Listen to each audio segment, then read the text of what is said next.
तो हेलो दोस्तों, मेरा नाम है अंशुल राठौर और आज मैं आपको क्लास 10 का जो फर्स्ट चैप्टर है साइंस का यानी कि रासायनिक अभिक्रिया एवं समीकरण वो यहाँ पे मैं आपको पढ़ाने वाला हूँ। तो दोस्तों यहाँ पे हम पहले इस लेक्चर में यानी कि 2 लेक्चर में मैंने डिवाइड किया है, मतलब ये जो चैप्टर है तो पहले जो लेक्चर होगा उसमें आपको मैं रासायनिक अभिक्रिया बताऊंगा, क्योंकि रासायनिक अभिक्रिया जो होती है वे 4 भागों में डिवाइड है। यानी कि पहली संयोजन अभिक्रिया, फिर वियोजन अभिक्रिया, फिर विस्थापन अभिक्रिया और विस्थापन अभिक्रिया। इन 4 अभिक्रिया के बारे में आपको मैं इस लेक्चर में बताऊंगा। तो यहाँ पे आपको दिख रहा होगा कि लेसन 1 हमारा है रासायनिक अभिक्रिया एवं समीकरण, और जो समीकरण का पार्ट है, मतलब कि यहाँ आज तो मैं आपको पढ़ाऊंगा रासायनिक अभिक्रिया, उसके बाद जो समीकरण है वो आपको मैं अगले लेक्चर यानी कि लेक्चर 2 में पढ़ाऊंगा, क्योंकि हमारा लेक्चर 1 रहेगा। दोस्तों जो मैंने आपको भी बताया तो आप समझ गए होंगे। तो दोस्तों हमारा जो पहला टॉपिक है वो यहाँ पे है रासायनिक अभिक्रिया। यानी रासायनिक अभिक्रिया क्या होती है ये आपको पहले पता होना चाहिए। तो ऐसी अभिक्रिया जिसमें हम 2 या 2 से अधिक पदार्थ को मिलाकर एक नए उत्पाद का निर्माण करते हैं, यानी कि भिन्न गुणों वाले नए उत्पाद का निर्माण करते हैं, उसको हम रासायनिक अभिक्रिया कहते हैं। यहाँ पे मैं इसकी डेफिनेशन लिख देता हूँ। तो यहाँ पे वह अभिक्रिया जिसमें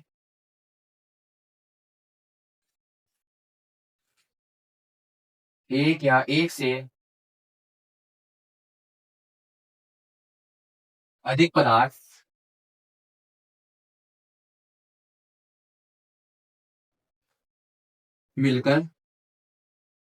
मिलकर या आपस में क्रिया करके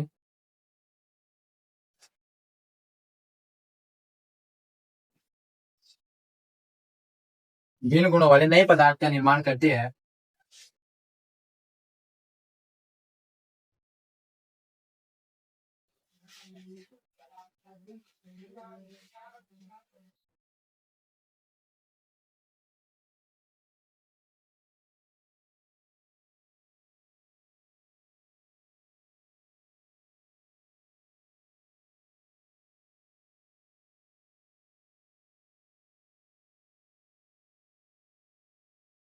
ऐसी अभिक्रिया रासायनिक अभिक्रिया कहलाती है।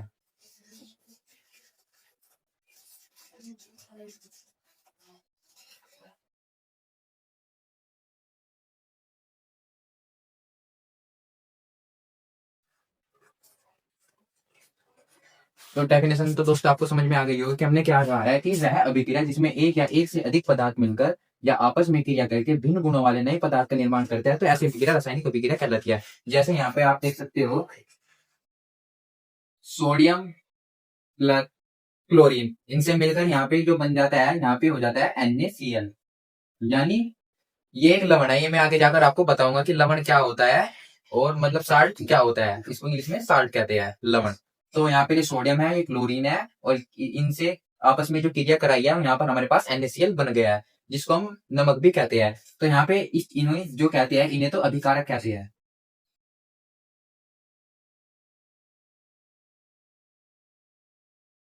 और ये जो है इसको उत्पाद, यानी इनको तो अभिकारक कहेंगे, और जो बाद में हमारे पास निर्माण होता है उसको यहाँ पर हम उत्पाद कहेंगे।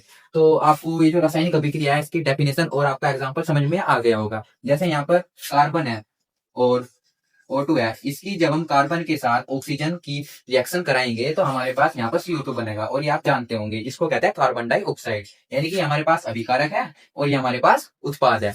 ये इसी तरह की आगे जाकर हमें डिटेल में यही पढ़नी है, और चाहे 11वीं क्लास हो चाहे 12वीं क्लास। 10th में आज थोड़ा बेसिक होता है, मतलब आसान तरीके से होता है, तो इसमें इतना कोई हार्ड चीज नहीं है। तो यहाँ पे इस तरीके की जो होती है रासायनिक अभिक्रिया होती है। रासायनिक अभिक्रिया के 4 पार्ट होते हैं, मैं यहाँ पे लिख देता हूँ। पहला है संयोजन अभिक्रिया,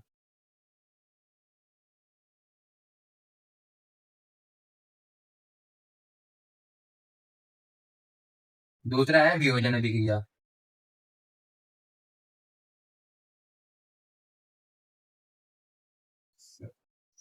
और तीसरा है विस्थापन अभिक्रिया,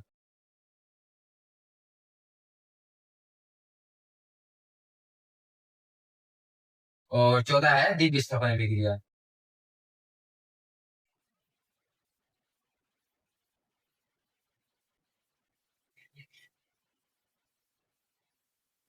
तो दोस्तों यहाँ पे जो मैंने नाम लिखे हैं इनके चारे मतलब चारों पार्ट हैं इनके रासायनिक अभिक्रिया के, मतलब चार पार्ट में डिवाइड है, मतलब ये कि संयोजन अभिक्रिया, वियोजन अभिक्रिया, विस्थापन अभिक्रिया और द्विविस्थापन अभिक्रिया। अब इनको हम डिटेल में पढ़ेंगे और आपको रासायनिक अभिक्रिया का टॉपिक है आपको समझ में आ गया होगा। दोस्तों यहाँ पे छोटा बोर्ड होने की वजह से मैंने यहाँ पे आपको समझाने के लिए यहाँ पे लिखा है, आप अपनी नोटबुक में अपने हिसाब से मतलब थोड़ा फेयर तरीके से मतलब जैसे साफ साफ लिखना है, जिससे आपको रिविजन में जो है ज्यादा टाइम ना लगे और अच्छे से आप रिवाइज कर पाए। तो दोस्तों रासायनिक अभिक्रिया के बारे में मैंने आपको बता दिया था, और अब उनके जो पार्ट हैं यानी कि इन जो चार भागों में डिवाइड है उसके जो पहला पार्ट है उसके बारे में डिस्कस करते हैं। तो पहला जो पार्ट है यहाँ पे लिखा हुआ है संयोजन अभिक्रिया। तो संयोजन अभिक्रिया यानी कि वह अभिक्रिया जिसमें हम दो या दो से अधिक पदार्थों को मिलाकर यानी आपस में क्रिया कराकर एक या एक से अधिक प्रकार के उत्पाद का निर्माण करते हैं, तो यह अभिक्रिया संयोजन अभिक्रिया कहलाती है। तो मैं यहाँ पे इसकी डेफिनेशन लिख देता हूँ कि वह अभिक्रियाएं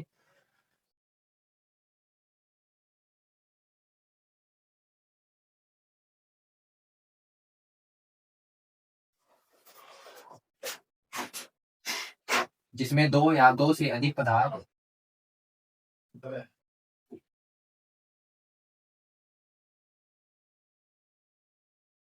जिसमें दो या दो से अधिक पदार्थ मिलकर एकल उत्पाद का निर्माण करते हैं।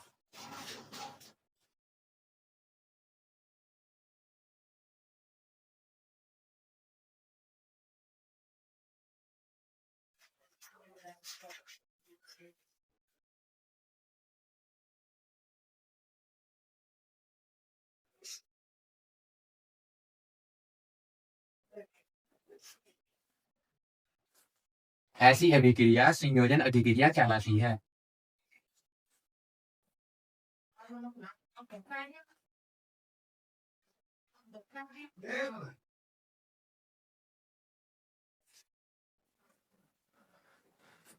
तो आपकी समझ में आ गया कि संयोजन अभिक्रिया किसे कहता है कि दो या दो से अधिक पदार्थ आपस में क्रिया करके एकल उत्पाद का निर्माण करते हैं, तो ऐसी अभिक्रिया संयोजन अभिक्रिया कहलाती है। जैसे मैं यहाँ पे एग्जांपल देता हूँ, जैसे हमारे पास हाइड्रोजन है और क्लोरीन है,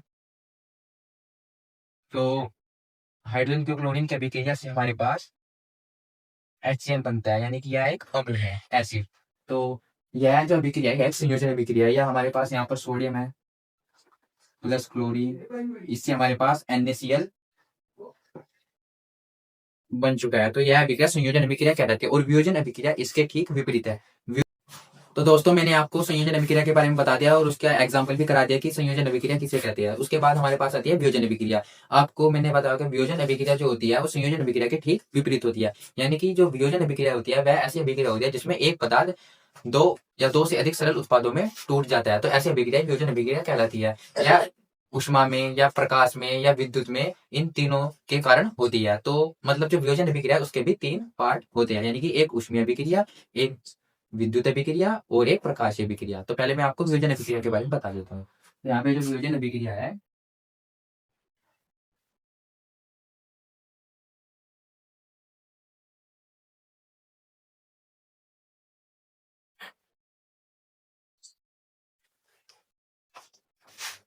वे अभिक्रिया,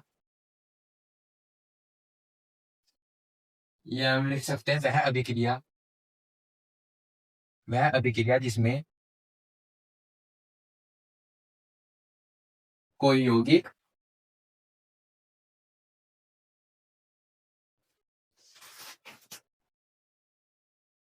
दो या दो से अधिक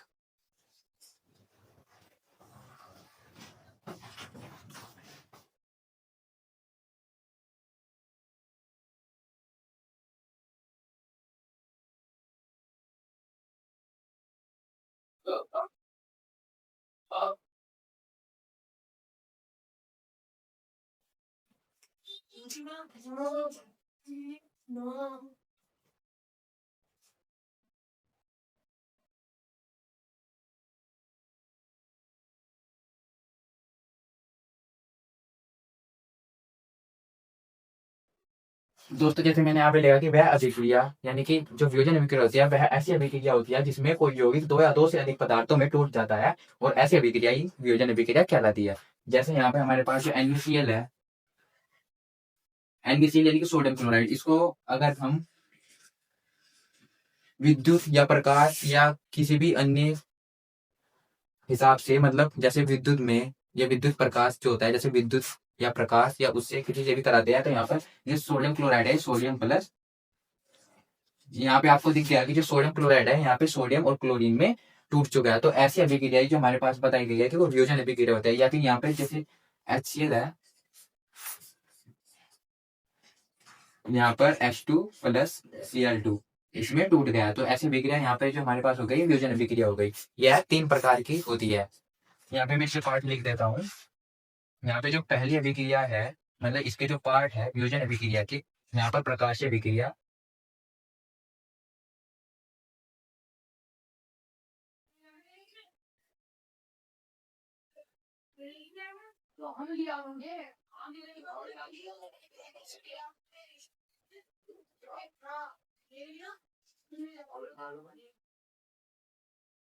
प्रकाशीय अभिक्रिया और विद्युत अभिक्रिया, और यहाँ पर ऊष्मीय अभिक्रिया है।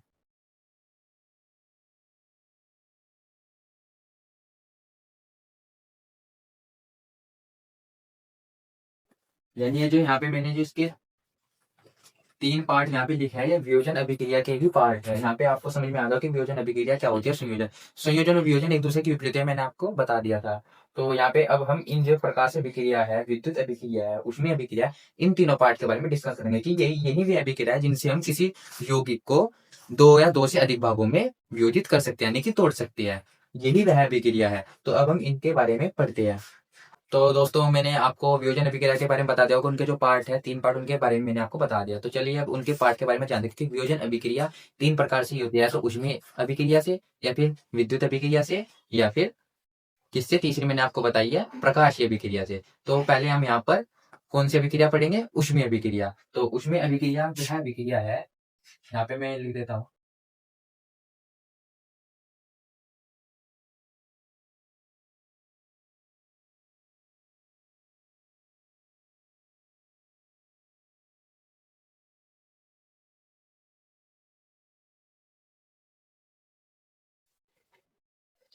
तो वह रासायनिक अभिक्रिया, यानी कि ये जो ऊष्मीय अभिक्रिया है वह रासायनिक अभिक्रिया है जिसमें कोई अभिकारक ऊष्मा के कारण 2 या 2 से अधिक पदार्थों में टूट जाता है। यानी ऊष्मा, ये उसमें ऊष्मा का प्रभाव होता है, यानी कि हम उसको ऊष्मा देते हैं। तो कोई भी अभिक्रिया है, मतलब ऊष्मा के कारण अगर 2 या 2 से अधिक पदार्थों में टूटती है तो वह अभिक्रिया ऊष्मीय अभिक्रिया कहलाती है। तो मैं यहाँ पर लिख देता हूँ, वह रासायनिक अभिक्रिया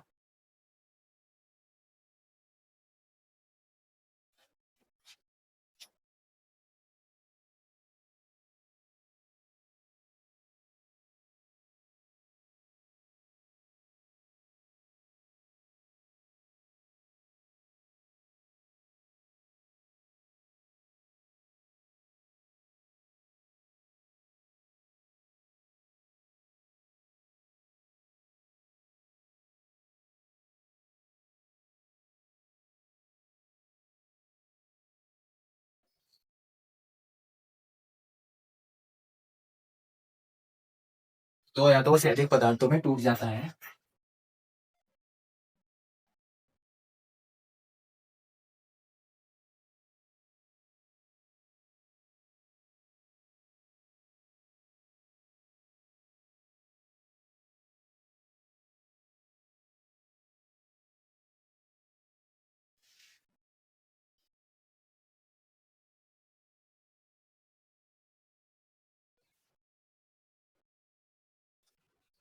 तो मैंने यहाँ पे आपको समझ में आ गई होगी कि यहाँ पर वह रासायनिक अभिक्रिया जिसमें कोई यौगिक ऊष्मा के कारण 2 या 2 से अधिक पदार्थों में टूट जाता है उसमें अभिक्रिया कहलाती है। जैसे मैं यहाँ पर अभी एग्जांपल आपको बता देता हूँ।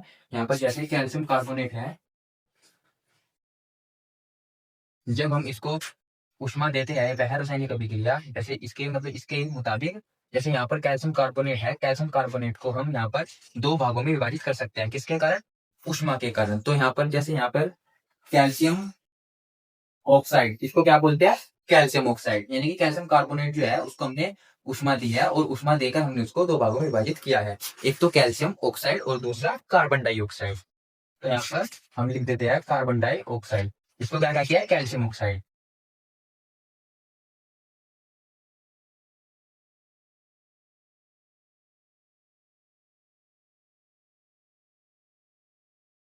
कैल्शियम ऑक्साइड और ये कार्बन डाइऑक्साइड।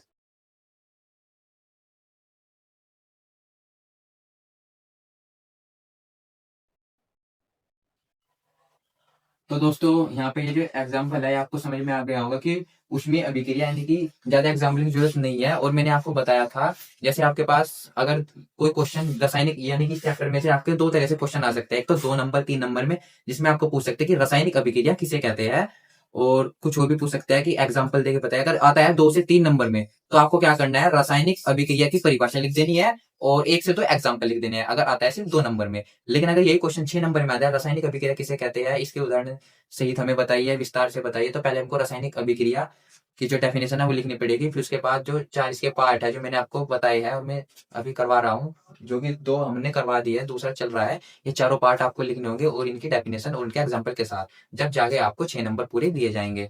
तो दोस्तों यहाँ पे मैंने बता दिया कि उसमें अभिक्रिया किसे कहते हैं। अब जो दूसरा पार्ट हमारे यहाँ पर है वो है प्रकाशीय अभिक्रिया या फिर विद्युत अभिक्रिया। 3 प्रकार की अभिक्रिया है, तो हम दूसरी जो अभिक्रिया है विद्युत अभिक्रिया, तो मैं यहाँ पे लिख देता हूँ।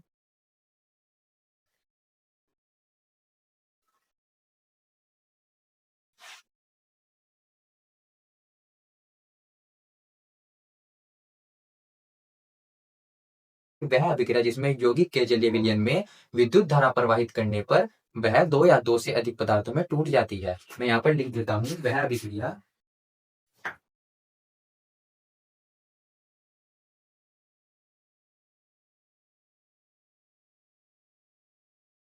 वह अभिक्रिया जिसमें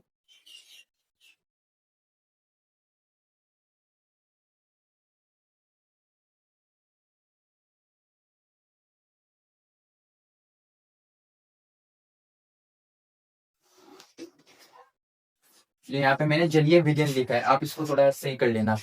तो यहाँ पे वह अभिक्रिया जिसमें किसी यौगिक के जलीय विलयन में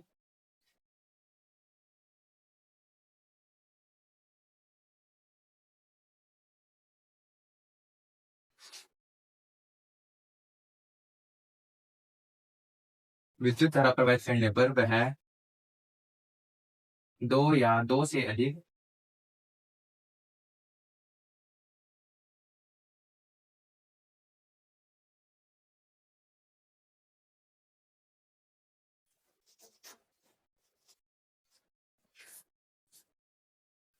जिसमें करने पर वह दो या दो से अधिक पदार्थों में टूट जाता है।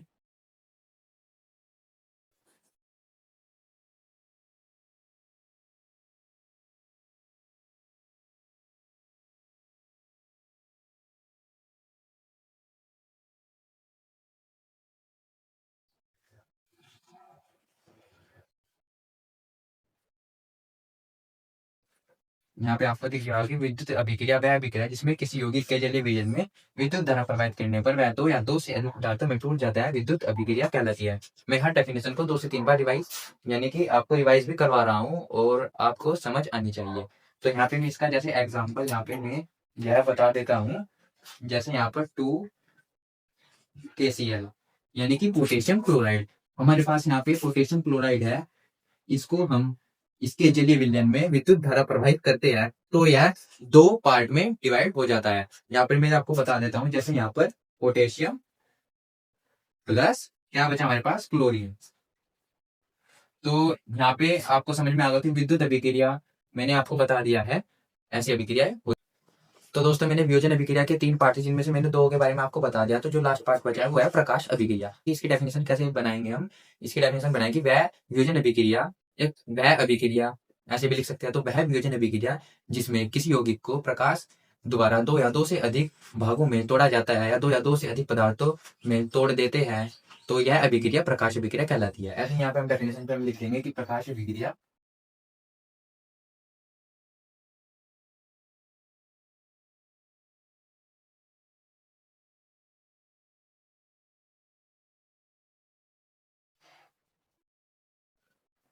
तो हमारे पास जो लास्ट अभिक्रिया वियोजन अभिक्रिया जो तीसरा पार्ट है। और हाँ एक बात और बता दो कि वियोजन अभिक्रिया के ऊपर लगभग 4 नंबर का क्वेश्चन बन सकता है। अगर 4 नंबर का क्वेश्चन आ रहा है कि वियोजन अभिक्रिया किसे कहते हैं, तो आप पहले वियोजन अभिक्रिया की डेफिनेशन लिखेंगे और फिर उसकी जो तीनों पार्ट मैंने बताया कि विद्युत अभिक्रिया, प्रकाश अभिक्रिया, ऊष्मीय अभिक्रिया, इन तीनों के बारे में डेफिनेशन और एग्जाम्पल के साथ इनको लिखेंगे। तो प्रकाश अभिक्रिया वह अभिक्रिया है या वह वियोजन अभिक्रिया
तो दोस्तों यहाँ पे आपको दिख रहा होगा कि यहाँ पे मैंने लिखा कि वह वियोजन अभिक्रिया जिसमें कोई यौगिक प्रकाश द्वारा दो या दो से अधिक पदार्थों में टूट जाता है तो यह प्रकाशीय अभिक्रिया कहलाती है। तो मैं आपको इसका एग्जांपल जैसे यहाँ पे लिखा है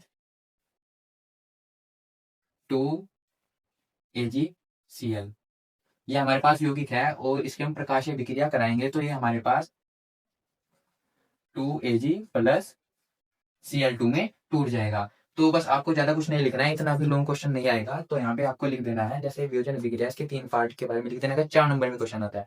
तो यहाँ पे हमारा ये पार्ट समाप्त हो चुका है, यानी कि जो हमारी रासायनिक अभिक्रिया के 4 पार्ट में से जो 2 पार्ट थे, एक संयोजन अभिक्रिया और वियोजन अभिक्रिया, वो मैंने आपको यहाँ पर बिल्कुल खत्म कर दिया। अब हमारे पास आती है विस्थापन अभिक्रिया। तो मैं इसको रफ कर देता हूँ। तो दोस्तों अब हमारे पास 2 अभिक्रिया बची है, एक तो विस्थापन अभिक्रिया और एक विस्थापन अभिक्रिया। तो पहले मैं आपको विस्थापन अभिक्रिया के बारे में बताता हूँ। तो विस्थापन अभिक्रिया वह अभिक्रिया है जिसमें अधिक क्रियाशील तत्व कम क्रियाशील तत्व को उसके यौगिक से अलग कर देता है, तो ऐसी अभिक्रिया को विस्थापन अभिक्रिया कहते हैं। तो यह बिल्कुल आसान है, मैं यहाँ पे इसकी डेफिनेशन लिख देता हूँ। तो यहाँ पे जो विस्थापन अभिक्रिया है वह अभिक्रिया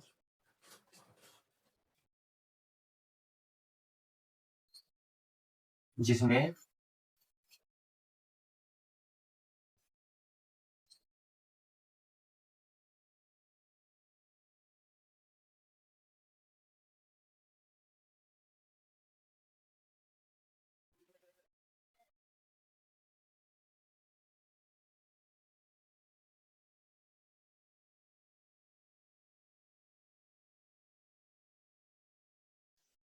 वह अभिक्रिया जिसमें अधिक क्रियाशील तत्व कम क्रियाशील तत्व को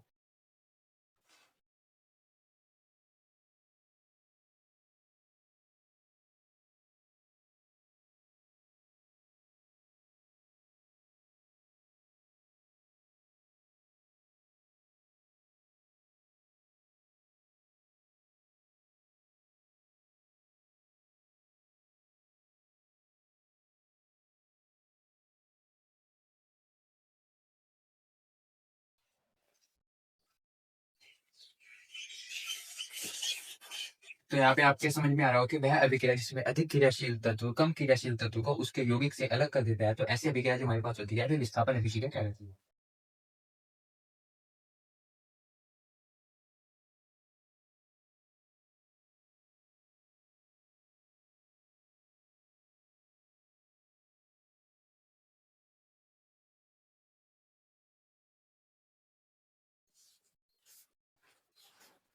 तो यहाँ पे मैं एक एग्जांपल आपको लिखवा देता हूँ विस्थापन अभिक्रिया का। तो जैसे यहाँ पे आयरन हमारे पास है और कॉपर सल्फेट है। ये जो आयरन होता है ये अधिक क्रियाशील तत्व है किसके मुकाबले, कॉपर के मुकाबले। तो अभी क्या करेगा, जब कॉपर सल्फेट की जो क्रिया है हम आयरन से करवाएंगे कि आयरन तो अधिक क्रियाशील तत्व है, तो जो आयरन क्या करेगा इस कॉपर सल्फेट को, यानी कि ये जो यौगिक है इस यौगिक में से जो कॉपर है इसको अलग कर देगा और खुद यानी आयरन इसके साथ जुड़ जाएगा और यहाँ पर आयरन सल्फेट बनाएगा।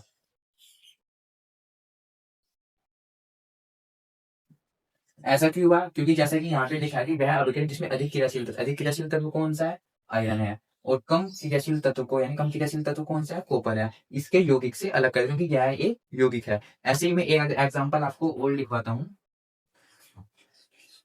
यहाँ पर जैसे जिंक है, आपको दिख रहा होगा ये जिंक है और प्लस कॉपर सल्फेट है, ये भी यही करेगा। जो जिंक होता है यह कॉपर से अधिक क्रियाशील तत्व है, तो ये भी ऐसे ही करेगा कि यहाँ पे जिंक सल्फेट बन जाएगा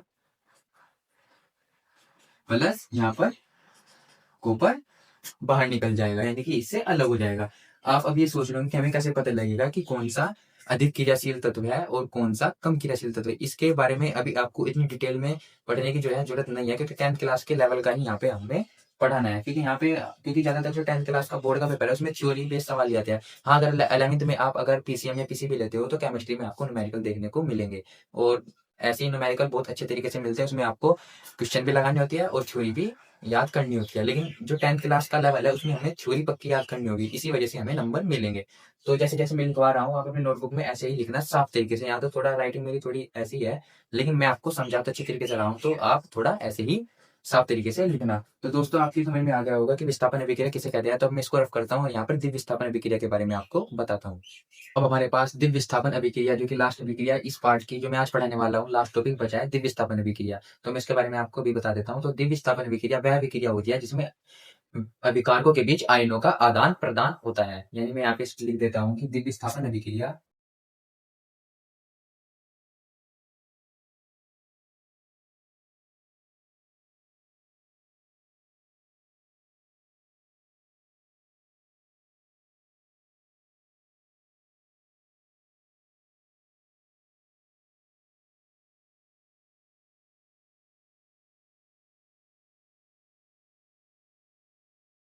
तो द्वितीय विस्थापन अभिक्रिया वह अभिक्रिया होती है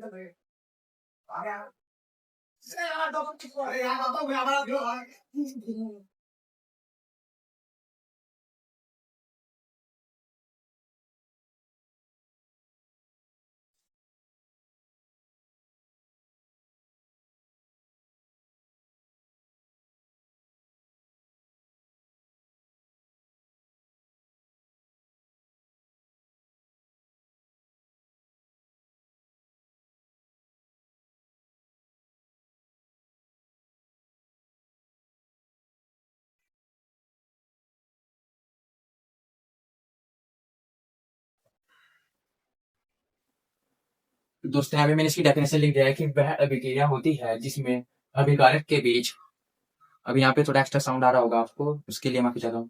तो यहाँ पे द्वितीय विस्थापन अभिक्रिया वह अभिक्रिया होती है जिसमें अभिकारकों के बीच आयनों का आदान प्रदान होता है। तो ऐसी अभिक्रिया द्वितीय विस्थापन अभिक्रिया कहलाती है। अगर आपको ये डेफिनेशन आसान लगे तो इसमें तो अपने हिसाब से इसको कर सकते हैं। वैसे मैं आसानी डेफिनेशन लिख रहा हूँ जिसे आपको रिवाइज करने में आसानी हो। तो मैं इसका एग्जाम्पल यहाँ पर जैसे आपको समझ आ रहा हो कि वह अभिक्रिया जिसमें अभिकारकों के बीच आयन, जो अभिकारक के आयन है उनका आदान प्रदान होता है। जैसे यहाँ पर एग्जाम्पल, मैं यहाँ पे एग्जाम्पल लिख देता हूँ,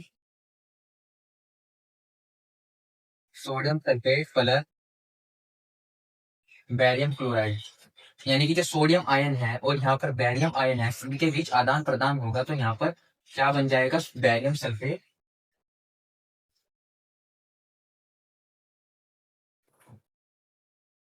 प्लस सोडियम क्लोराइड।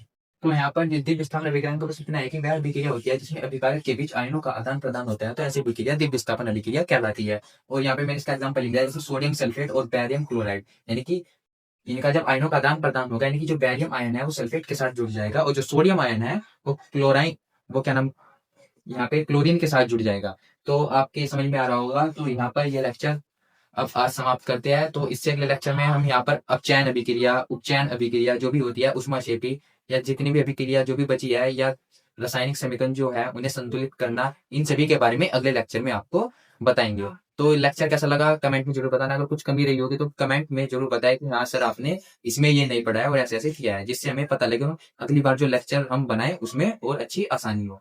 तो चैनल को सब्सक्राइब करना और मर्जी है तो वीडियो को यानी लेक्चर को लाइक करना, और अच्छा लगे तो कमेंट में जरूर बताना कि सर आपने कैसा पढ़ाया, जो भी है गलत अच्छा नहीं लगा है, कुछ कमी है तो आप बताना, हम उसको जरूर पूरी करेंगे। तो जय हिंद, जय भारत।